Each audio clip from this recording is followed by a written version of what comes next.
Cuando mi hija me dijo que buscara otro lugar para morir, que ya no servía, hice la maleta en silencio. Obedecí como la madre disciplinada que había sido 43 años. 3 días después estaba sentada en un hotel barato, mirando un techo manchado. Pero antes, todo comenzó en mi casa de Coyoacán, en la calle Roble 847. Victoria llegó sin avisar, con Kevin y 2 maletas grandes como amenaza. «Mamá, tomamos una decisión», dijo, midiendo mi cara como si fuera una pared vieja. «¿Qué decisión podrían tomar sobre mi casa?», pregunté, con la voz seca. «Kevin recibió un ascenso y debemos mudarnos ya», sonrió sin calidez. «Esta casa es perfecta para nosotros». Me quedé viéndola, esperando que se corrigiera sola. «Mudarse. Esta es mi casa, Victoria». La máscara se agrietó. El gesto dulce se volvió filo. «En realidad, mamá, según el testamento de papá, yo heredé todo». ¿Todo? Sentí aire frío en los huesos. «Debe haber un error». «Ningún error», dijo, cruzando los brazos. «Te he dejado quedarte por cariño, pero es momento de que busques tu lugar». Tu lugar. 2 palabras como portazo en la cara. «Victoria, tu padre no habría sido cruel conmigo», alcancé a decir. «Lo conocí mejor que nadie». «Papá sabía que yo cuidaría mejor su legado», respondió con voz de gerente. «Tú nunca entendiste el dinero». «Just the wife», pensé, traduciendo su mirada al idioma de siempre. «Busca otro sitio para morir, mamá», remató. «Ya no eres útil». El golpe no fue físico, pero me dejó tambaleando. Fui al cuarto de visitas, donde dormía desde que Roberto murió. Guardé mi vida en 2 maletas y una caja de fotos. Victoria observó desde el marco de la puerta, apurando el reloj. «Hay una residencia en la calle Arce», dijo. «Muy accesible. Seguro tienen lugares». «Accesible». Yo escuché limosna disfrazada de consejo. Kevin cargó mis cosas hasta su BMW, eficiente como quien saca basura.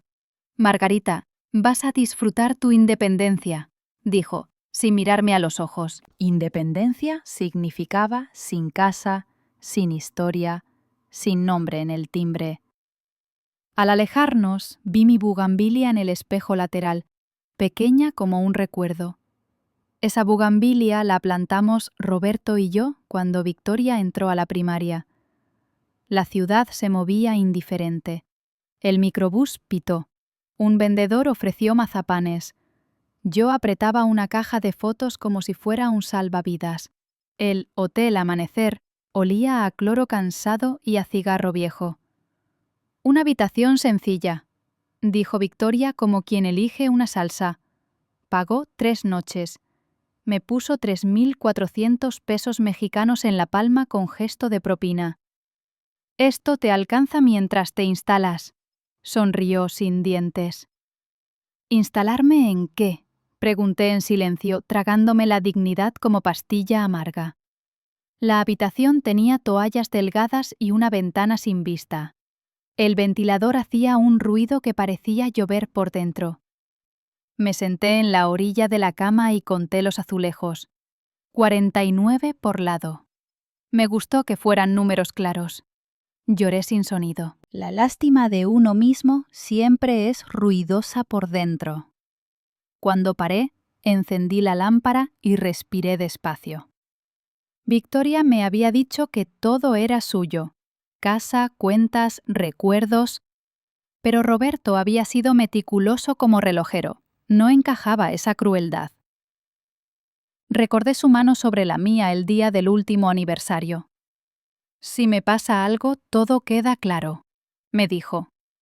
«Prométeme que leerás». Yo prometí y guardé la promesa junto a las tazas de café. Abrí la caja de fotos.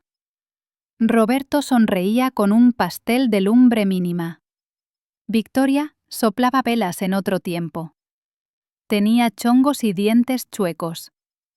La niña que defendí tantas veces ahora me había desalojado sin temblar. El ventilador crujió. La noche se acomodó como cobija áspera. Dormí a ratos. Soñé que la casa tenía pies y se iba. Desperté con el primer microbús de Tlalpan, ronco como gallo viejo. Me bañé despacio. Conté hasta 20 para no llorar otra vez. Bajé al lobby a pedir la contraseña del internet, que era 1, 2, 3 amanecer. Con el celular temblando en la mano busqué al notario de Roberto. El nombre apareció como quien abre una puerta conocida. Licenciado Héctor Figueroa, oficina en el centro. Fotos de diplomas y corbatas discretas. Apunté la dirección en un papelito del hotel y guardé el bolígrafo.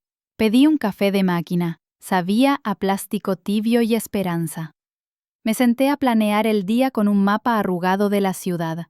20 minutos en metro y 10 a pie. Una vida en cada paso. En la mesa de plástico el dinero se veía pequeño y corto. 3.400 pesos mexicanos parecían curetaje para una herida que pedía cirugía. Victoria dijo que el testamento la favorecía. Yo dije que no sonaba a Roberto. Apreté el papel con la dirección hasta dejar mis dedos marcados. Me puse el suéter gris de luto que ya olía a motel. Respiré como antes de entrar a quirófano, aunque yo nunca fui enfermera. Fui esposa, madre, administradora de silencios, guardiana de fotos y cuentas. En la puerta del hotel me detuve. Afuera pasaba la ciudad con prisa. El sol pegaba abajo, haciendo brillar las grietas del asfalto. Miré hacia el sur, hacia Coyoacán, hacia mi casa con bugambilia. No recé.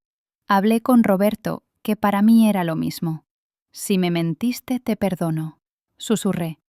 Si dijiste la verdad, ayúdame. Metí la caja de fotos al fondo de la maleta más pesada. Cerré con llave. El clic sonó como un punto y aparte. La recepcionista levantó la vista y me deseó buen día sin curiosidad. Yo asentí, como quien acepta un trato que aún no entiende. Salí al aire de la ciudad, caliente y con olor a puestos. Un microbús frenó cerca, tosiendo humo, abriendo la puerta como bostezo. Subí con cuidado, cuidando las rodillas y el orgullo recién planchado. Pagué la tarifa exacta. Guardé el boleto como si fuera un aval. Me senté junto a la ventana, mirando la ciudad que no me miraba.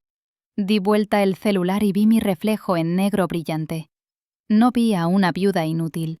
Vi a una mujer con ojos despiertos. Golpeé el vidrio con el dedo, como si llamara a mí misma. Margarita, hoy no te dejas, me dije sin mover los labios. El microbús arrancó y yo sentí que arrancaba otra cosa dentro. No sabía aún cuántas mentiras iba a destapar antes del mediodía, pero ya tenía un destino, un nombre y una promesa vieja. Y cuando la puerta del notario se abriera, iba a entrar completa. La oficina del licenciado Héctor Figueroa estaba en un edificio antiguo del centro, con un portón de hierro forjado.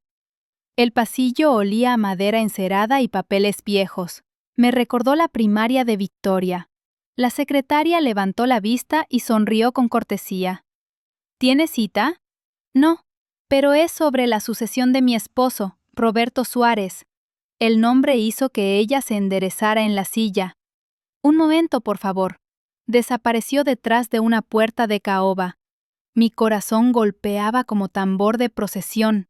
Escuché pasos. La puerta se abrió y el licenciado salió con el ceño fruncido. Luego sonrió. Margarita, querida, me preguntaba cuándo vendría. Llamé a su casa varias veces. Victoria me dijo que no había nada que atender, que la herencia era suya. Su cara cambió de amable a alarmada. Por favor, pase.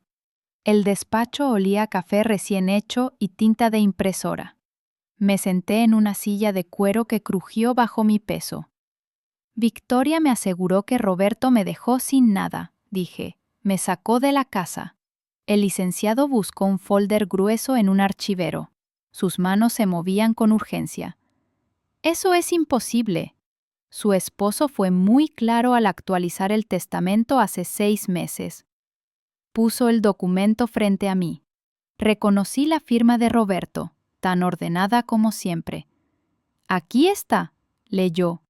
«A mi amada esposa, Margarita Suárez, lego la residencia de calle Roble 847, con todo su mobiliario y efectos personales». Sentí que el aire regresaba a mis pulmones. Además, el 70% de los activos financieros, inversiones y cuentas que suman aproximadamente 561 millones de pesos. Me mareé. 561 millones. La casa. Todo era mío. ¿Y Victoria?, pregunté con un hilo de voz. A su hija le deja 170 millones en un fideicomiso, dijo el licenciado, con distribución a partir de su cumpleaños 45, y con condición. ¿Condición? El licenciado leyó despacio, cada palabra como campanada. Siempre y cuando trate a su madre con respeto y dignidad tras mi fallecimiento. La risa me salió rota, mitad llanto, mitad alivio.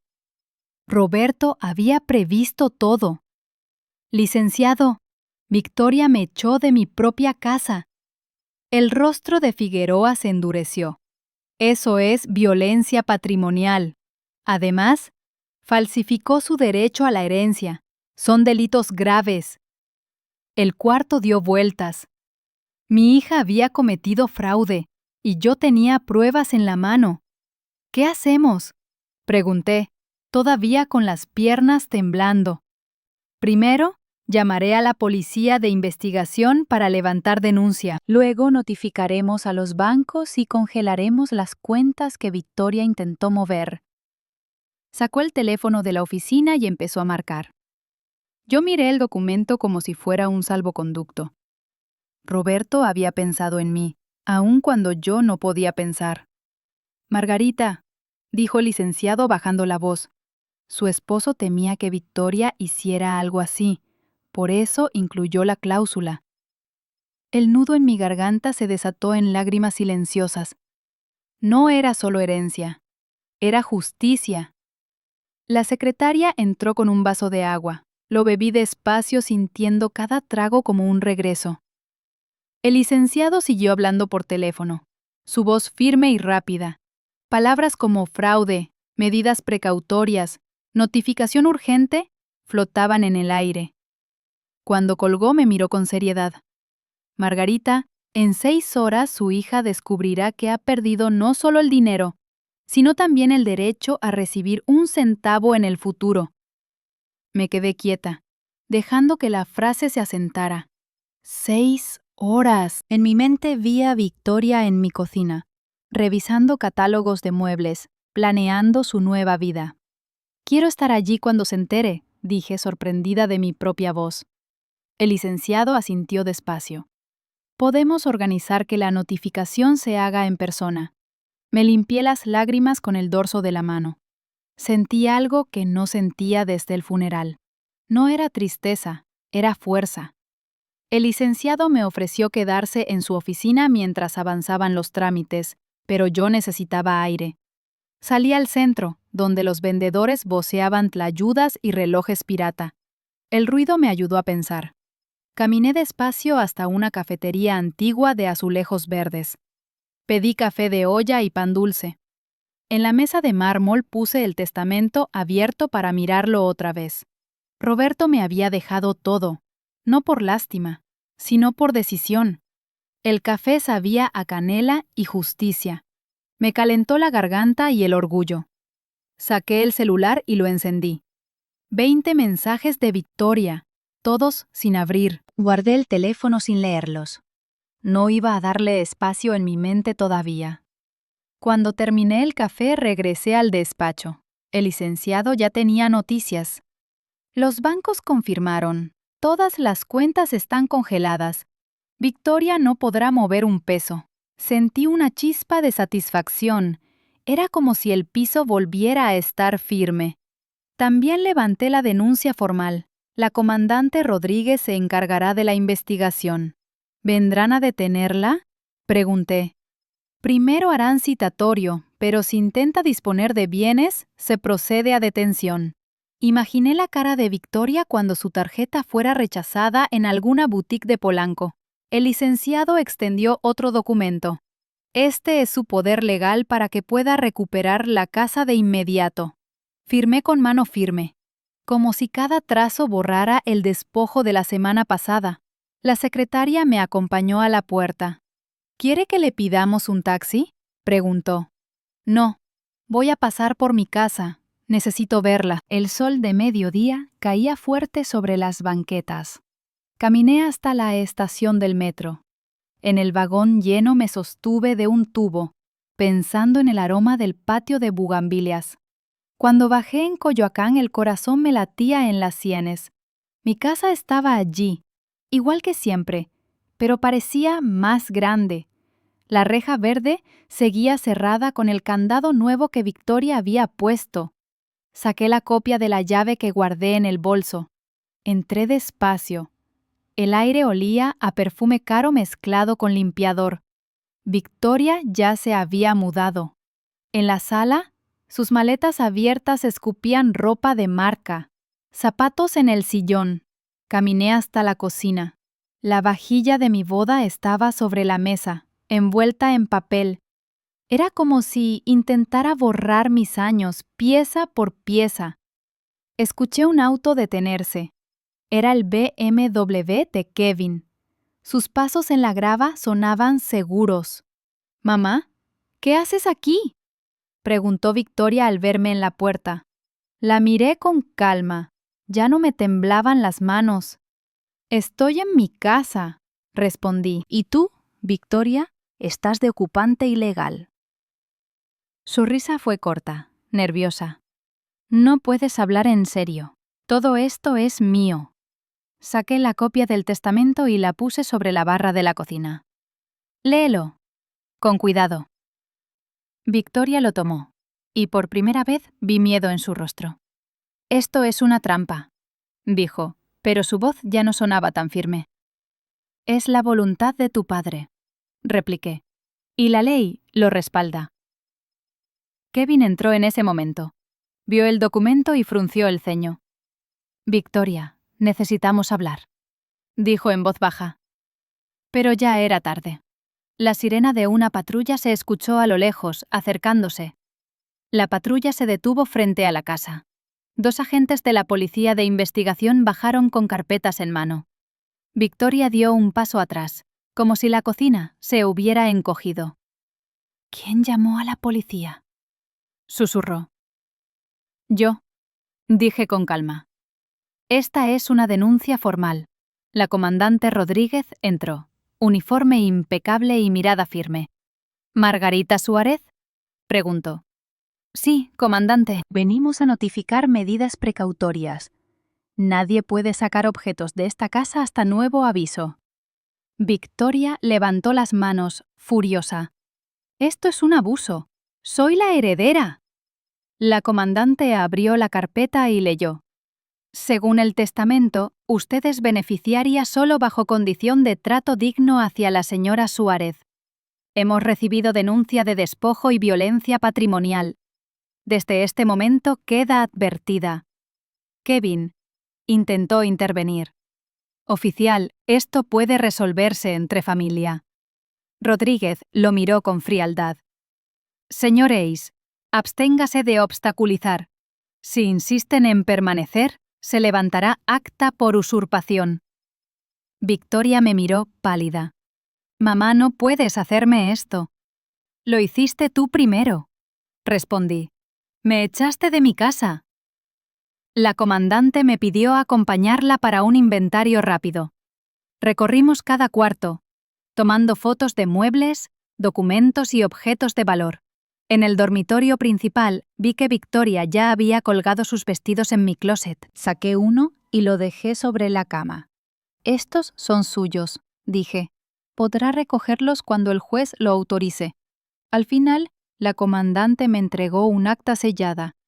«Tiene derecho a permanecer en la casa. Su hija deberá comparecer en un plazo de 72 horas». Kevin apretó la mandíbula. Sabía lo que significaba un citatorio formal. Cuando los agentes se fueron, el silencio cayó como polvo. Victoria se dejó caer en una silla, derrotada. Papá no quería esto, dijo sin mirarme. Papá quería que me respetaras, respondí. Y tú elegiste lo contrario. Kevin la tomó del brazo. Vámonos, dijo. No podemos quedarnos. Los vi salir con las maletas más pequeñas. El portazo resonó como campana de victoria. Recorrí la casa sola. Cada cuarto parecía exhalar alivio. En la cocina, el sol de la tarde entraba por la ventana iluminando las copas alineadas. Me serví un vaso de agua y lo bebí despacio, disfrutando el sabor de mi propia casa. El teléfono sonó. Era el licenciado Figueroa. Margarita, buenas noticias. Los bancos confirmaron que las cuentas de inversión ya están bloqueadas. Victoria no puede disponer de fondos. Sonreí mirando el patio con bugambilia. Gracias, licenciado. Hoy recuperé algo más que mi casa. ¿Está lista para la siguiente etapa? Preguntó. Sí. Quiero que enfrenten las consecuencias. Al colgar, el cielo empezaba a oscurecer. Encendí la luz del pasillo. Por primera vez en semanas, la casa se sentía mía de nuevo. Pero en el fondo sabía que esta guerra apenas comenzaba. Esa noche dormí en mi habitación por primera vez desde el funeral de Roberto. Las sábanas olían a lavanda y polvo, pero era mi polvo. Desperté al amanecer con la sensación de haber recuperado algo que me pertenecía. Bajé a la cocina, puse café de olla y me senté en silencio a escuchar el hervido. La puerta sonó a las 9. Era la comandante Rodríguez con otra carpeta. Buenos días, señora Suárez. Necesito tomarle declaración formal. Nos sentamos en la sala, donde aún había cajas abiertas de Victoria. Le conté todo: el desalojo, el dinero en efectivo, el hotel de mala muerte. Rodríguez anotaba rápido, asintiendo de vez en cuando. Con esto abrimos carpeta de investigación por fraude y despojo, dijo. ¿La van a detener?, pregunté, sintiendo el corazón en la garganta. Depende de su cooperación. Si no comparece en 3 días, se solicitará orden de aprehensión. Guardé silencio. La imagen de Victoria tras las rejas era difícil de imaginar, pero la imagen de mí misma en un motel era más difícil todavía. Cuando se fue, recorrí la casa y empecé a empacar las cosas de Victoria. Llené bolsas negras con su ropa y las dejé junto a la puerta principal. No quería ver ni un rastro suyo en mis cajones. Al sacar un vestido, encontré el rosario de mi suegra, que yo había guardado años atrás. Lo colgué en la cabecera, como escudo. Me senté en la cama y lloré, esta vez de alivio. A media tarde llamó el licenciado Figueroa. Margarita, tenemos cita en el juzgado para ratificar su derecho de posesión. Estaré allí, respondí con una seguridad que no sentía desde hacía meses. Tomé un taxi hasta el centro. El juez revisó el testamento y firmó la ratificación. La casa y los bienes quedan bajo su custodia, dijo. Guardé la copia certificada en mi bolso como quien guarda un amuleto. Al salir, el cielo estaba nublado y empezó a lloviznar. La lluvia me empapó el cabello, pero no me moví. Era como si la ciudad me estuviera limpiando la vergüenza. De regreso a casa, vi a Kevin parado frente a la reja hablando por teléfono. Cuando me vio llegar, colgó. Margarita, podemos resolver esto, dijo con voz de vendedor. No hay nada que resolver, respondí. Ustedes cruzaron la línea. Victoria está muy afectada, insistió. Solo quiso ayudarte. Ayudarme no es sacarme a la calle, dije, abriendo la reja. Kevin dio un paso atrás. Estás cometiendo un error, repliqué, mirándolo a los ojos. Estoy corrigiendo uno. Entré y cerré el candado despacio. Kevin se quedó en la banqueta, mirando la casa que ya no le pertenecía. Por primera vez, sentí que la batalla era mía y que estaba dispuesta a llegar hasta el final. Al día siguiente amanecí con una determinación que me sorprendió. Hice café, me peiné y saqué las bolsas de Victoria al porche. Eran 5 bolsas negras llenas de ropa y perfumes caros. Las alineé como soldados listos para ser recogidos. El teléfono sonó poco después. Era Victoria. «Mamá, por favor, tenemos que hablar». «Habla en la audiencia», respondí y colgué. A media mañana el licenciado me llevó a su despacho. Allí me esperaba un detective de la Policía de Investigación, un hombre alto de ceño duro. «Soy el comandante Rodríguez», se presentó.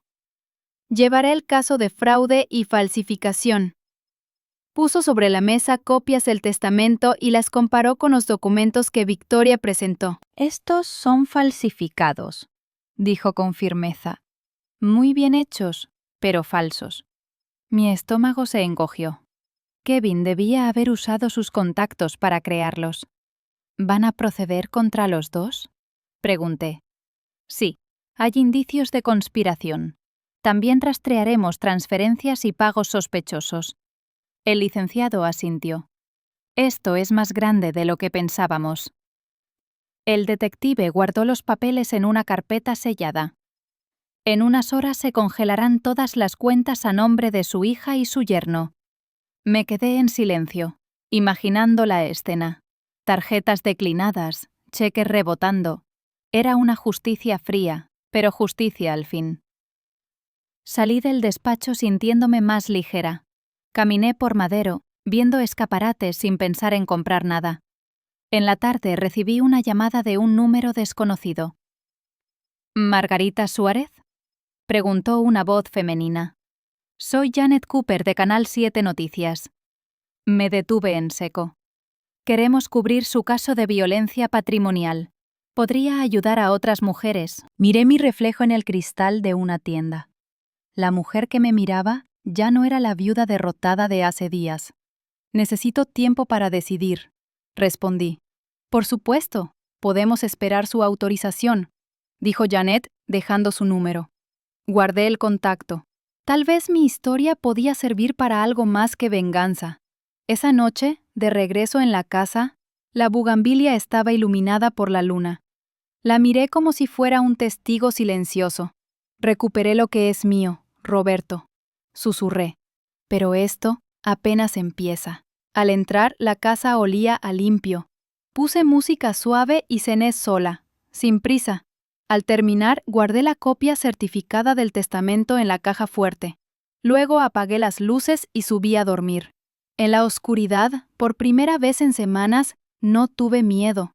Solo una pregunta me daba vueltas. ¿Hasta dónde iba a llegar Victoria para recuperar lo que creía suyo? La respuesta llegó antes de lo que imaginé. A la mañana siguiente, el timbre sonó con insistencia. Abrí la puerta y encontré a Victoria, despeinada y con el maquillaje corrido. «Mamá, por favor, déjame hablar», dijo casi en un susurro. «No hay nada que hablar», respondí. «La ley ya está en marcha». Entró sin pedir permiso, ignorando mi gesto de advertencia. Se sentó en la sala, al borde del sofá. «No entiendo por qué haces esto», dijo. «Solo trataba de cuidar el patrimonio de papá». «¿Cuidarlo? ¿Echándome a la calle?», pregunté, con la voz helada. Victoria se quebró. Las lágrimas corrieron por sus mejillas. «Kevin me convenció. Dijo que no podrías manejar todo ese dinero». «Kevin no firmó el despojo. Tú lo hiciste», repliqué. Victoria bajó la cabeza. «Papá siempre me dijo que yo sería la responsable algún día». «Y lo serías, si me hubieras tratado con respeto», dije, señalando el testamento en la mesa. Ella leyó en silencio la cláusula de condición. Sus hombros temblaron al terminar. «¿Papá realmente pensó que yo te haría daño?» «No quería creerlo», respondí, pero se preparó por si pasaba. Victoria se tapó la cara con las manos. «He perdido todo. murmuró. No, dije. Perdiste lo que creías tuyo. Sonó mi celular. Era la comandante Rodríguez. Señora Suárez, hoy se ejecuta la orden de cateo en la oficina de Kevin. Gracias por avisar, respondí, mirando a mi hija. Victoria me lanzó una mirada de horror. Mamá, si él cae, nos hundimos todos. Yo ya estuve en el fondo, dije, y aprendí a salir. Victoria se levantó, tambaleante. No te perdonaré esto. No busco tu perdón, contesté. Busco justicia. La acompañé hasta la puerta. Cuando salió, el silencio de la casa se volvió casi agradable. Encendí la radio y una voz anunció una nota de último minuto. Un despacho financiero de Polanco estaba siendo allanado por la policía. Imaginé a Kevin viendo cómo se llevaban sus archivos, sus discos duros, su reputación. Me serví un café de olla y lo bebí lentamente. Por primera vez, la amargura sabía dulce. Al caer la tarde, el licenciado Figueroa me llamó con voz grave. Margarita, encontraron documentos falsificados en la oficina de Kevin. Me senté en la cocina sosteniendo el teléfono con fuerza. ¿Pruebas suficientes?, pregunté.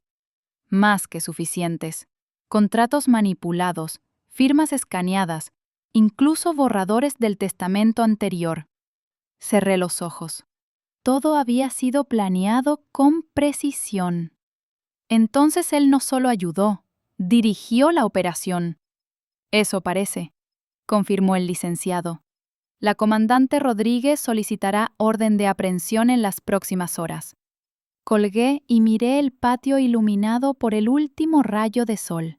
El aire olía a bugambilia y a tormenta cercana. Minutos después, mi celular volvió a sonar. Era un número desconocido. Margarita. La voz de Kevin sonaba tensa. Tenemos que hablar. No tenemos nada que hablar, Kevin. Sí lo tenemos. Todo esto se puede arreglar sin tribunales. ¿Cómo arreglaste el testamento?, pregunté, helada. Hubo un silencio largo. Piensa en Victoria, en los niños, dijo finalmente. Pienso en mí, respondí, por primera vez en años. Colgué antes de que pudiera responder. Mis manos temblaban, pero no de miedo. Era rabia pura. Más tarde la comandante me visitó para confirmar la detención inminente. ¿Quiere estar presente cuando ejecutemos la orden? La pregunta me tomó por sorpresa. ¿Puedo? Es su derecho como víctima, asintió. Acepté sin dudar. Quería ver el final con mis propios ojos. Esa noche casi no dormí. La tormenta estalló sobre la ciudad, sacudiendo las ventanas. Al amanecer, el teléfono sonó. Estamos en camino al despacho de Kevin, anunció la comandante. Me vestí rápido y tomé un taxi hasta Polanco. Las calles aún estaban mojadas, reflejando el cielo gris. Cuando llegué, la escena era de película. Patrullas, agentes, cinta amarilla. Kevin estaba en la acera rodeado de oficiales. Su traje estaba arrugado, su corbata torcida. Me vio y por primera vez en años se le quebró el aplomo. «Margarita, esto es un error», gritó mientras lo esposaban.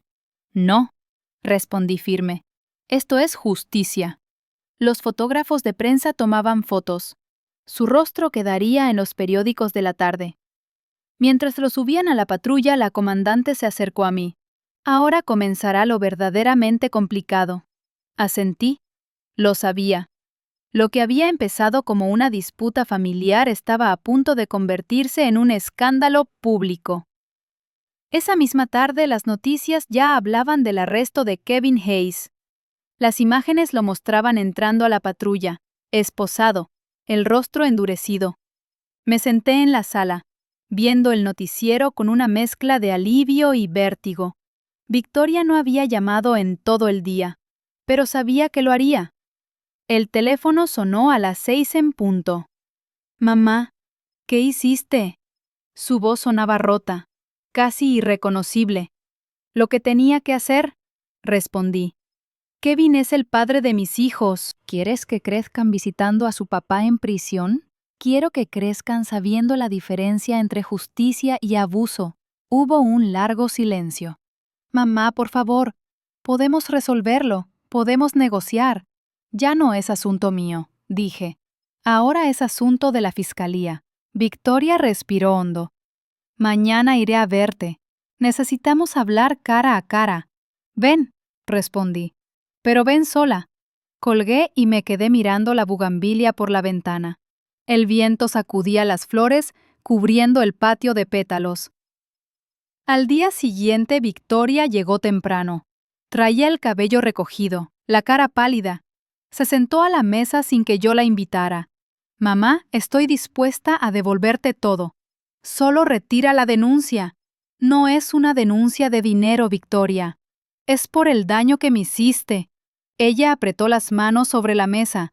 Si esto sigue, Kevin perderá su licencia. Yo perderé todo. Ya perdiste la herencia, dije. Por decisión tuya. Victoria levantó la mirada con los ojos enrojecidos. Papá nunca quiso que estuviéramos enfrentadas. Papá quiso que me respetaras. Ese era su único requisito. Su voz se quebró. No sé cómo llegamos a esto. Yo sí, respondí. El día que me sacaste de mi casa. Victoria se levantó de golpe tirando la silla. No te voy a suplicar más, gritó. No lo hagas, dije en voz baja. Porque no voy a ceder. Ella salió dando un portazo. El silencio que quedó en la casa fue tan profundo que pude oír mi propio pulso. Me serví un vaso de agua y lo bebí despacio. Sabía que lo siguiente sería peor. Victoria ya no iba a llorar ni pedir. Ahora iba a pelear.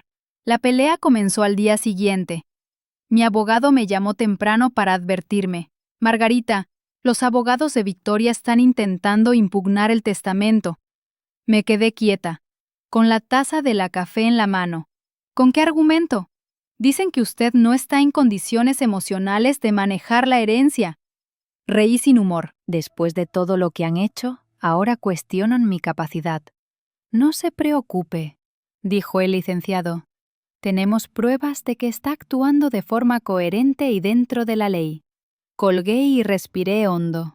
Sabía que este sería el movimiento más sucio de Victoria. Por la tarde, recibí una visita inesperada. Era la comandante Rodríguez. Señora Suárez, encontramos algo más en la oficina de Kevin. Papeles que prueban que planeaban falsificar un poder notarial. ¿Para qué? Pregunté sintiendo un escalofrío. Para vender la casa antes de que usted pudiera reclamarla. Me senté en la sala, apretando el respaldo del sillón. Podría haber regresado del motel y encontrar mi casa vendida. Esto complica su situación legal, dijo la comandante. Es tentativa de fraude agravado. Asentí, sintiendo que el aire se hacía más pesado. La comandante me miró con seriedad. ¿Está dispuesta a seguir hasta el final? La presión será fuerte. Ya perdí el miedo, respondí. No voy a detenerme ahora. Después de que se fue, encendí la televisión. Un reportaje hablaba de fraude familiar y mostraba imágenes de patrullas en Polanco. Mi nombre no aparecía, pero no hacía falta. Mis vecinos sabían perfectamente de quién se trataba. Al día siguiente sonó el teléfono. Era Kevin, desde el reclusorio. Margarita, aún podemos llegar a un acuerdo. Ya no hay acuerdos, dije. Solo consecuencias. Si sigues con esto, vas a destruir a tu propia familia. No fui yo quien empezó. Respondí y colgué. Miré la bugambilia desde la ventana. El viento había tirado más flores, cubriendo el suelo de rojo. Parecía un presagio. Algo me decía que la verdadera batalla apenas comenzaba. Esa noche casi no dormí. Soñé con Roberto, parado en el patio, mirándome en silencio. Desperté antes del amanecer y bajé a la cocina. Preparé café de olla y me senté en la mesa, esperando que amaneciera. A media mañana el licenciado me llamó. Margarita, el juez fijó audiencia para ratificar las acusaciones. ¿Cuándo? Pregunté. Mañana a las 10. Victoria y Kevin deberán presentarse. Respiré hondo. Era la primera vez que íbamos a vernos en un tribunal. Pasé el resto del día ordenando la casa, como si esperara visita. Saqué los últimos objetos de Victoria de mi closet y los metí en bolsas. Por la tarde, llegó la comandante Rodríguez con una carpeta más. Traemos evidencia financiera. Kevin movió dinero a cuentas en el extranjero. ¿A nombre de Victoria? Pregunté. Sí, y eso la implica directamente. Me senté en el sillón, sintiendo un cansancio extraño. Por mucho que me doliera, mi hija estaba metida hasta el cuello. La comandante me puso una mano en el hombro. No se culpe. Usted no cometió el delito. Asentí, aunque en el fondo sentía que había fallado como madre. Esa noche, el teléfono sonó otra vez. Victoria, con voz baja. «Mamá, ¿vas a ir mañana?» «Sí, voy a ir», respondí. «¿De verdad quieres verme esposada?» Cerré los ojos. La imagen me dolió, pero no tanto como el recuerdo del motel. «Quiero verte enfrentando lo que hiciste», dije. Colgué sin esperar respuesta. La casa quedó en silencio absoluto. Subí a mi cuarto, pero no pude dormir. Me senté en la cama y miré el rosario colgado en la cabecera. «Dame fuerza, Roberto», susurré. «Mañana se decide todo». Aferrada a esa oración, esperé a que amaneciera. La mañana de la audiencia amaneció gris. Me vestí con el traje oscuro que usé en el funeral de Roberto. Quería que Victoria entendiera que no iba a retroceder. Tomé un taxi hasta el reclusorio norte. El licenciado Figueroa me esperaba en la entrada con una carpeta en la mano. «Está lista la documentación. Solo hay que presentarla». Al entrar a la sala, el aire olía a madera y desinfectante. El juez ocupaba su lugar, serio, con los lentes en la punta de la nariz. Victoria ya estaba allí, vestida de beige, el rostro desencajado. Kevin, con el uniforme del reclusorio, evitaba mirarme. La audiencia comenzó. El juez pidió que se leyeran los cargos: fraude, falsificación, violencia patrimonial. Victoria se levantó. «Señoría, esto es un malentendido. Mi madre está manipulada». El juez la interrumpió. «Aquí no estamos para discutir emociones, sino pruebas». El licenciado presentó el testamento original y las pericias de falsificación. El juez asintió con gesto grave. «Las pruebas son claras. Se ratifican los cargos», dijo. Victoria se dejó caer en la silla, con lágrimas silenciosas. Kevin solo apretó los labios, resignado. La comandante Rodríguez pidió la palabra. «Solicitamos medidas de restricción para proteger a la señora Suárez». El juez las concedió de inmediato. Victoria no podría acercarse a mi casa ni contactarme sin autorización. Al salir de la sala, sentí que las piernas me temblaban. No de miedo, sino de alivio. El licenciado me sonrió. «Ganamos esta batalla, Margarita», asentí, aunque en el fondo sentía una tristeza pesada. Ver a mi hija derrumbada no era una victoria dulce. Al llegar a casa me quité el traje y me preparé té de manzanilla. Me senté en el patio viendo caer las hojas de bugambilia. La casa estaba en paz, pero yo no. Sabía que Victoria no iba a aceptar la derrota tan fácilmente. El teléfono vibró. Un mensaje de número desconocido. «Margarita, esto no ha terminado. Hablemos o todos saldrán perdiendo». Lo leí 2 veces antes de borrar la pantalla. Sentí un escalofrío. Era la señal de que la siguiente jugada sería más peligrosa. Esa noche apenas pude cenar. El mensaje anónimo seguía brillando en mi memoria como un faro oscuro. A la mañana siguiente llamé a la comandante Rodríguez. «Recibí una amenaza velada», le dije. «¿De quién?», preguntó. «No lo sé. Tal vez de los abogados de Victoria, tal vez de Kevin». La comandante tomó nota. «Vamos a rastrear el número. Mientras tanto, manténgase alerta». Colgué y me senté en el comedor. La casa estaba en silencio, pero sentía que alguien me observaba. Por la tarde llegó el licenciado Figueroa. Traía expresión seria. Margarita, los abogados de Kevin están negociando con la fiscalía. Quieren reducir cargos a cambio de información. ¿Información sobre qué?, pregunté. Sobre negocios de Roberto. Al parecer, descubrieron irregularidades en su empresa. Me quedé helada. ¿Qué tipo de irregularidades? Transferencias a empresas fantasma. Montos que no coinciden. La cabeza me dio vueltas. ¿Había vivido 40 años con un hombre que escondía algo tan grande? Necesito ver esos documentos, dije con la voz firme. Se los traeré mañana, prometió el licenciado. Esa noche entré al estudio de Roberto y encendí la lámpara de escritorio. Las carpetas seguían en el mismo lugar donde él las guardaba. Abrí una al azar. Había facturas, cheques y nombres de compañías que no reconocía. Tomé notas en una libreta. Mientras escribía, sentí que las paredes del estudio se cerraban. Al terminar, respiré hondo. Lo que encontrara podría cambiar la imagen que tenía de Roberto para siempre. Al día siguiente, Carol Chen, la investigadora privada recomendada por el licenciado, llegó puntual. Traía cámara y guantes de látex.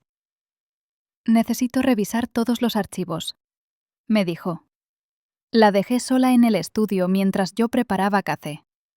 Podía escuchar el sonido del obturador de la cámara en cada hoja. 2 horas después, Carol salió con el rostro sombrío. Señora Suárez, lo que hay aquí es serio. Me senté, sintiendo el corazón en la garganta. Dígame, su esposo estaba lavando dinero para organizaciones criminales. La taza de café se me resbaló de las manos. Se rompió en el piso, pero no me moví. El mundo que había reconstruido se tambaleó de nuevo. Roberto, el hombre que amé, no era quien yo creía. Carol guardó silencio, dándome espacio.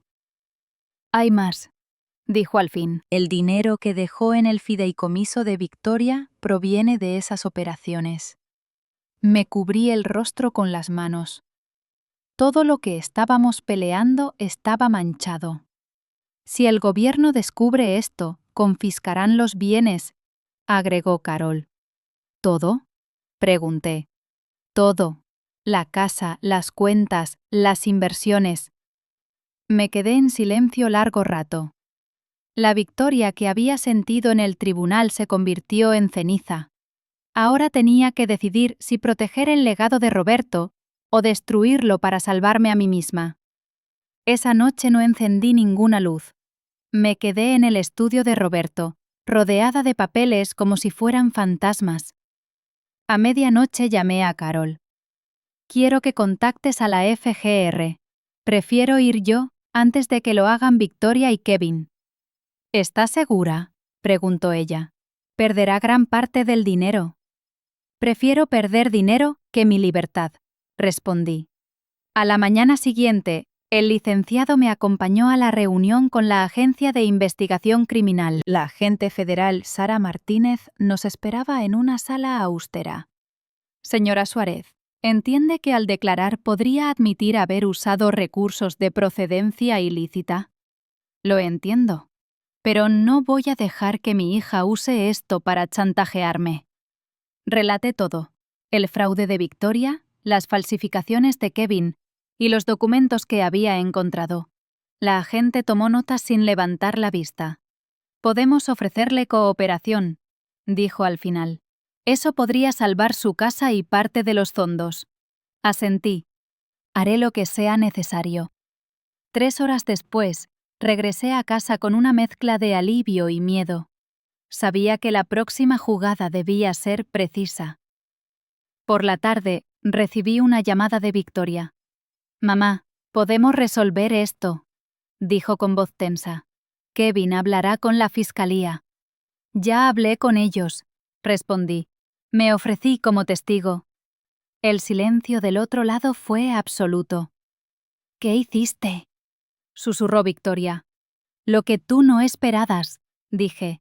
Conté toda la verdad. Nos vas a arruinar a todos. No. Ustedes se arruinaron solos.